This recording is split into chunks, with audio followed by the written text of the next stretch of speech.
सौभाग्य है कि मुझे आप सबसे इतना अपनापन मिला है। इतना ही स्नेह मुझे हिज होलीनेस पोप फ्रांसिस से भी मिलता है।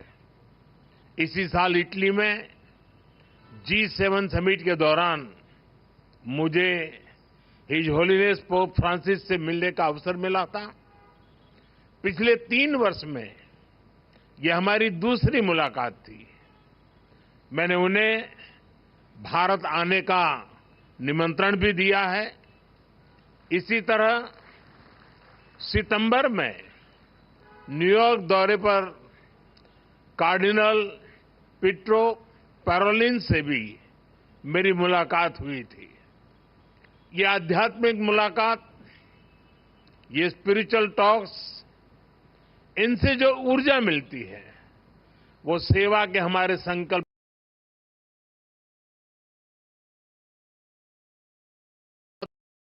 पैंडेमिक आई, दुनिया के कई देश जो ह्यूमन राइट्स और मानवता की बड़ी बड़ी बातें करते हैं, जो इन बातों को डिप्लोमेटिक वेपन के रूप में इस्तेमाल करते हैं, जरूरत पड़ने पर वो गरीब और छोटे देशों की मदद से पीछे हट गए। उस समय उन्होंने केवल अपने हितों की चिंता की, लेकिन भारत ने परमार्थ भाव से अपने सामर्थ्य से भी आगे जाकर कितने ही देशों की मदद की। हमने दुनिया के 150 से ज्यादा देशों में दवाइयां पहुंचाई, कई देशों को वैक्सीन भेजी। इसका पूरी दुनिया पर एक बहुत सकारात्मक असर भी पड़ा। अभी हाल ही में मैं गयाना दौरे पर गया था, कल मैं कुवैत में था। वहां ज्यादातर लोग भारत की बहुत प्रशंसा कर रहे थे। भारत ने वैक्सीन देकर उनकी मदद की थी और वो इसका बहुत आभार जता रहे थे। भारत के लिए ऐसी भावना रखने वाला गयाना अकेला देश नहीं है। कई island Nations, Pacific Nations, Caribbean Nations Bharat की प्रशंसा करते हैं। भारत की ये भावना, मानवता के लिए हमारा ये समर्पण, ये ह्यूमन सेंट्रिक अप्रोच ही 21वीं सदी की दुनिया को नई ऊंचाई पर ले जाएगा। Friends, the teachings of Lord Christ celebrate love, harmony, and brotherhood. It is important that we all work to make this spirit stronger. But it pains my heart when there are attempts to spread violence and cause disruption in society. Just a few days ago, we saw what happened at a Christmas market in Germany. During Easter in 2019, churches in Sri Lanka were attacked. I went to Colombo to pay homage to those who lost in the bombings. It is important to come together and fight such challenges. Friends, the Christmas is even more special as you begin the Jubilee year, which you all know holds special significance. I wish all of you the very best for the various initiatives for the Jubilee year. This time, for the Jubilee year, you have picked a theme which revolves around hope. The Holy Bible sees hope as a source of strength and peace. It says, there is surely a future hope for you, and your hope will not be cut off. We are also guided by hope and positivity, hope for humanity, hope for a better world, and a hope for peace, progress and prosperity. साथियों, बीते 10 साल में हमारे देश में 25 करोड़ लोगों ने गरीबी को परास्त किया है। ये इसलिए हुआ क्योंकि गरीबों में एक उम्मीद जगी कि हां, गरीबी से जंग जीती जा सकती है। बीते 10 साल में भारत 10वें नंबर की इकोनॉमी से 5वें नंबर की इकोनॉमी बन गया। ये इसलिए हुआ क्योंकि हमने खुद पर भरोसा किया, हमने उम्मीद नहीं हारी और इस लक्ष्य को प्राप्त करके दिखाया। भारत की 10 साल की विकास यात्रा ने हमें आने वाले साल और हमारे भविष्य के लिए नई होप दी है, ढेर सारी नई उम्मीदें दी है।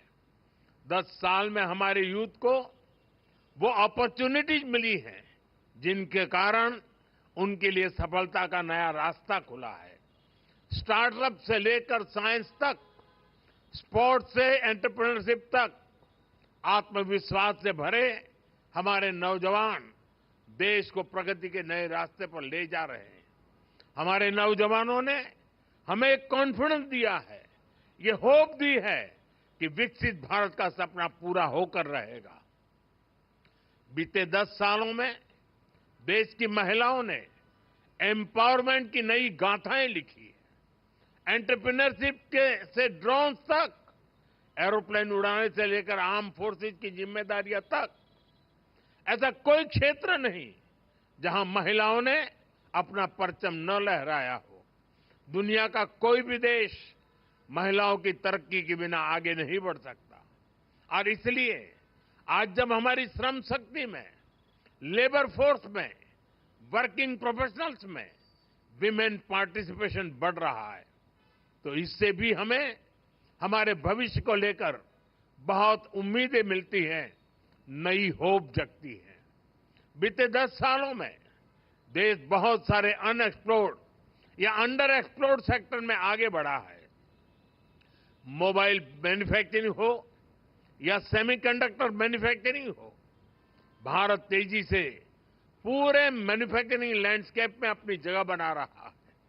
चाहे टेक्नोलॉजी हो या फिनटेक हो, भारत न सिर्फ इनसे गरीब को नई शक्ति दे रहा है बल्कि खुद को दुनिया के टेक हब के रूप में स्थापित भी कर रहा है।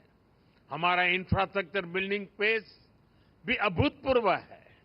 हम न सिर्फ हजारों किलोमीटर एक्सप्रेसवे बना रहे हैं बल्कि अपने गांवों को भी ग्रामीण सड़कों से जोड़ रहे हैं। अच्छे ट्रांसपोर्टेशन के लिए सैकड़ों किलोमीटर के मेट्रो रूट्स बन रहे हैं। भारत की ये सारी उपलब्धियां हमें ये होप और ऑप्टिमिज्म देती हैं कि भारत अपने लक्ष्यों को बहुत तेजी से पूरा कर सकता है और सिर्फ हम ही अपनी उपलब्धियों में इस आशा और विश्वास को नहीं देख रहे हैं, पूरा विश्व भी भारत को इसी होप और ऑप्टिमिज्म के साथ देख रहा। साथियों, बाइबल कहती है, कैरी ईच अदर्स बर्डन्स, यानी हम एक दूसरे की चिंता करें, एक दूसरे के कल्याण की भावना रखें। इसी सोच के साथ हमारे संस्थान और संगठन समाज सेवा में एक बहुत बड़ी भूमिका निभाते हैं। शिक्षा के क्षेत्र में नए स्कूलों की स्थापना हो, हर वर्ग हर समाज को शिक्षा के जरिए आगे बढ़ाने के प्रयास हो, स्वास्थ्य के क्षेत्र में सामान्य मानवीय की सेवा के संकल्प हो, हम सब इन्हीं अपनी जिम्मेदारी मानते हैं। साथियों, जीसस क्राइस्ट ने दुनिया को करुणा और निस्वार्थ सेवा का रास्ता दिखाया है। हम क्रिसमस को सेलिब्रेट करते हैं और जीसस को याद करते हैं ताकि हम इन मूल्यों को अपने जीवन में उतार सकें, अपने कर्तव्यों को हमेशा प्राथमिकता दें। मैं मानता हूं ये हमारी व्यक्तिगत जिम्मेदारी भी है, सामाजिक दायित्व भी है और एज अ नेशन भी हमारी ड्यूटी है। आज देश इसी भावना को सबका साथ, सबका विकास और सबका प्रयास के संकल्प के रूप में आगे बढ़ा रहा है। ऐसे कितने ही विषय थे जिनके बारे में पहले कभी नहीं सोचा गया, लेकिन वो मानवीय दृष्टिकोण से सबसे ज्यादा जरूरी था। हमने उन्हें हमारी प्राथमिकता बनाया। हमने सरकार को नियम और औपचारिकताओं से बाहर निकाला। हमने संवेदनशीलता को एक पैरामीटर के रूप में सेट किया। हर गरीब को पक्का घर मिले, हर गांव में बिजली पहुंचे, लोगों के जीवन से अंधेरा दूर हो, लोगों को पीने के लिए साफ पानी मिले, पैसे के अभाव में कोई इलाज से वंचित न रहे। हमने एक ऐसी संवेदनशील व्यवस्था बनाई जो इस तरह की सर्विस की, इस तरह की गवर्नेंस की गारंटी दे सके। आप कल्पना कर सकते हैं, जब एक गरीब परिवार को ये गारंटी मिलती है तो उसके ऊपर से कितनी बड़ी चिंता का बोझ उतरता है। पीएम आवास योजना का घर जब परिवार की महिला के नाम पर बनाया जाता है तो उससे महिलाओं को कितनी ताकत मिलती है। हमने तो महिलाओं के सशक्तिकरण के लिए नारी शक्ति वंदन अधिनियम लाकर संसद में भी उनकी ज्यादा भागीदारी सुनिश्चित की है। इसी तरह आपने देखा होगा, पहले हमारे यहां दिव्यांग समाज को कैसी कठिनाइयों का सामना करना पड़ता था। उन्हें ऐसे नाम से बुलाया जाता था जो हर तरह से मानवीय गरिमा के खिलाफ था। ये एक समाज के रूप में हमारे लिए अफसोस की बात थी। हमारी सरकार ने उस गलती को सुधारा। हमने उन्हें दिव्यांग ये पहचान देकर के सम्मान का भाव प्रकट किया। आज देश पब्लिक इंफ्रास्ट्रक्चर से लेकर रोजगार तक हर क्षेत्र में दिव्यांगों को प्राथमिकता दे रहा है। साथियों, सरकार में संवेदनशीलता देश के आर्थिक विकास के लिए भी उतनी ही जरूरी होती है। जैसे कि हमारे देश में करीब 3 करोड़ फिशरमैन हैं और फिश फार्मर्स हैं, लेकिन इन करोड़ों लोगों के बारे में पहले कभी उस तरह से नहीं सोचा गया। हमने फिशरीज के लिए अलग मिनिस्ट्री बनाई, मछली पालकों को किसान क्रेडिट कार्ड जैसी सुविधाएं देना शुरू किया। हमने मत्स्य संपदा योजना शुरू की। समंदर में मछली पालकों की सुरक्षा के लिए कई आधुनिक प्रयास किए गए। इन प्रयासों से करोड़ों लोगों का जीवन भी बदला और देश की अर्थव्यवस्था को भी बल मिला। Friends, from the ramparts of the Red Fort, I had spoken of सबका प्रयास. It means collective effort. Each one of us has an important role to play in the nation's future. When people come together, we can do wonders. Today, socially conscious Indians are powering many mass movements.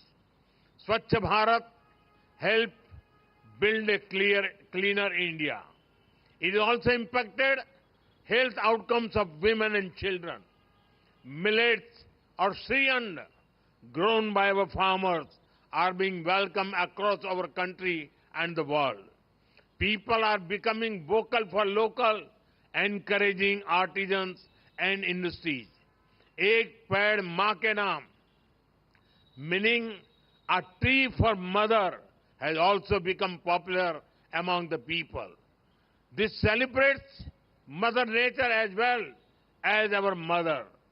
Many people from the Christian community are also active in these initiatives. I congratulate our youth, including those from the Christian community, for taking the lead in such initiatives. Such collective efforts are important to fulfill the goal of building a developed India.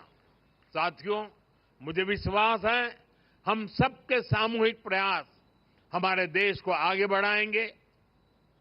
विकसित भारत हम सभी का लक्ष्य है और हमें इसे मिलकर पाना है। ये आने वाली पीढ़ियों के प्रति हमारा दायित्व है कि हम उन्हें एक उज्जवल भारत देकर जाएं। मैं एक बार फिर आप सभी को क्रिसमस और जुबिली ईयर की बहुत बहुत बधाई देता हूं, शुभकामनाएं देता हूं। बहुत बहुत धन्यवाद।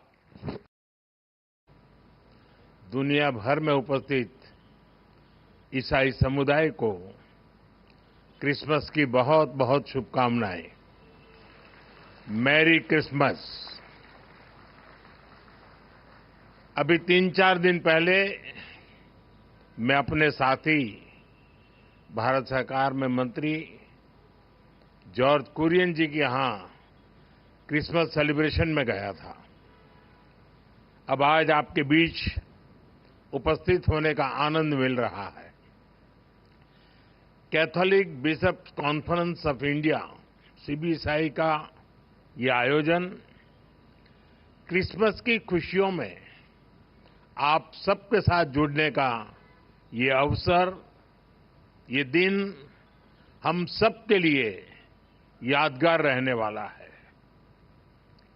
ये अवसर इसलिए भी खास है क्योंकि इसी वर्ष सीबीसीआई की स्थापना के 80 वर्ष पूरे हो रहे हैं। मैं इस अवसर पर सीबीसीआई और उससे जुड़े सभी लोगों को बहुत बहुत बधाई देता हूं। साथियों, पिछली बार आप सभी के साथ मुझे प्रधानमंत्री निवास पर क्रिसमस मनाने का अवसर मिला था। अब आज हम सभी सीबीसीआई के परिसर में इकट्ठा हुए हैं। मैं पहले भी ईस्टर के दौरान यहां सेक्रेड हार्ट कैथेड्रल चर्च आ चुका हूं। ये मेरा सौभाग्य है कि मुझे आप सबसे इतना अपनापन मिला है। इतना ही स्नेह मुझे हिज होलीनेस पोप फ्रांसिस से भी मिलता है। इसी साल इटली में G7 समिट के दौरान मुझे हिज होलीनेस पोप फ्रांसिस से मिलने का अवसर मिला था। पिछले 3 वर्ष में यह हमारी दूसरी मुलाकात थी। मैंने उन्हें भारत आने का निमंत्रण भी दिया है। इसी तरह सितंबर में न्यूयॉर्क दौरे पर कार्डिनल पीट्रो पैरोलिन से भी मेरी मुलाकात हुई थी। ये आध्यात्मिक मुलाकात, ये स्पिरिचुअल टॉक्स, इनसे जो ऊर्जा मिलती है वो सेवा के हमारे संकल्प को और मजबूत बनाती है। साथियों, अभी मुझे हिज एमिनेंस कार्डिनल जॉर्ज कुवाकार्ड से मिलने का और उन्हें सम्मानित करने का अवसर मिला है। कुछ ही हफ्ते पहले हिज एमिनेंस कार्डिनल जॉर्ज कुवाकार्ड को हिज होलीनेस पोप फ्रांसिस के कार्डिनल की उपाधि से सम्मानित किया है। इस आयोजन में भारत सरकार ने केंद्रीय मंत्री जॉर्ज कुरियन के नेतृत्व में आधिकारिक रूप से एक हाई लेवल डेलीगेशन भी वहां भेजा था।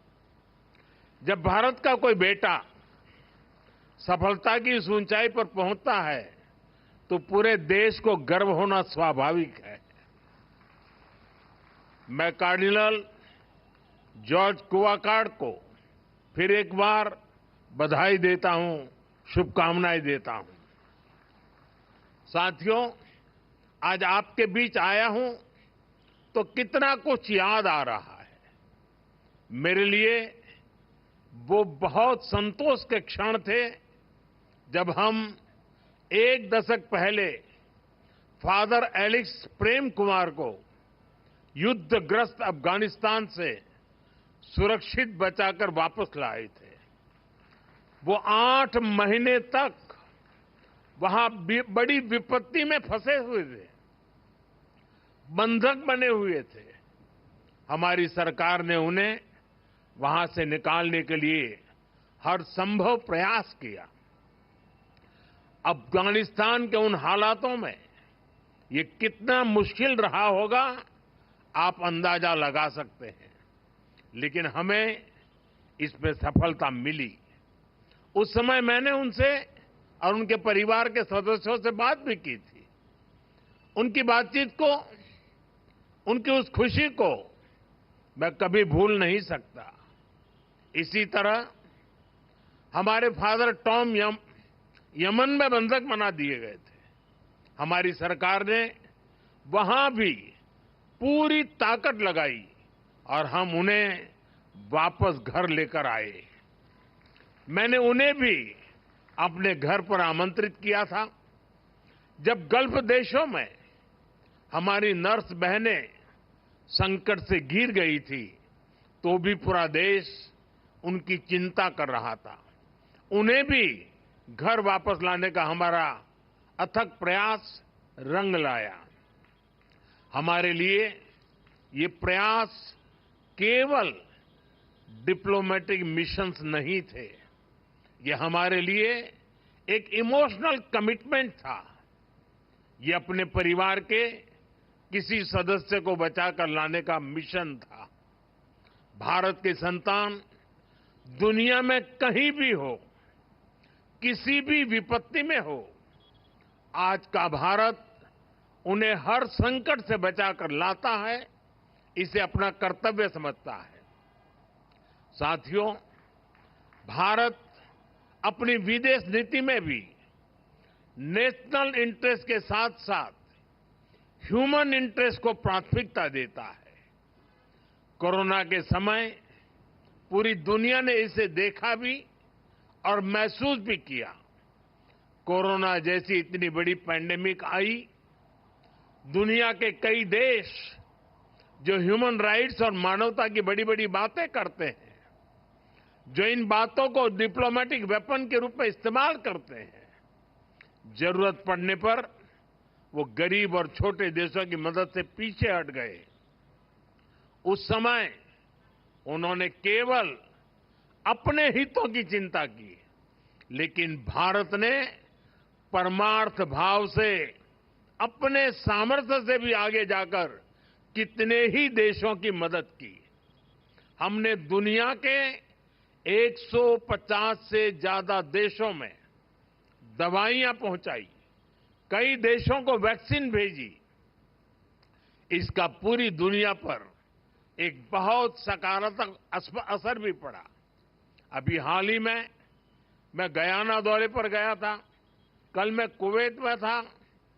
वहां ज्यादातर लोग भारत की बहुत प्रशंसा कर रहे थे।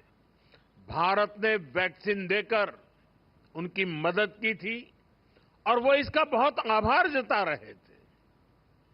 भारत के लिए ऐसी भावना रखने वाला गयाना अकेला देश नहीं है। कई island Nations, Pacific Nations, Caribbean Nations Bharat की प्रशंसा करते हैं। भारत की ये भावना, मानवता के लिए हमारा ये समर्पण, ये ह्यूमन सेंट्रिक अप्रोच ही 21वीं सदी की दुनिया को नई ऊंचाई पर ले जाएगा। Friends, the teachings of Lord Christ celebrate love, harmony, and brotherhood. It is important that we all work to make this spirit stronger. But it pains my heart when there are attempts to spread violence and cause disruption in society. Just a few days ago, we saw what happened at a Christmas market in Germany. During Easter in 2019, churches in Sri Lanka were attacked. I went to Colombo to pay homage to those who lost in the bombings.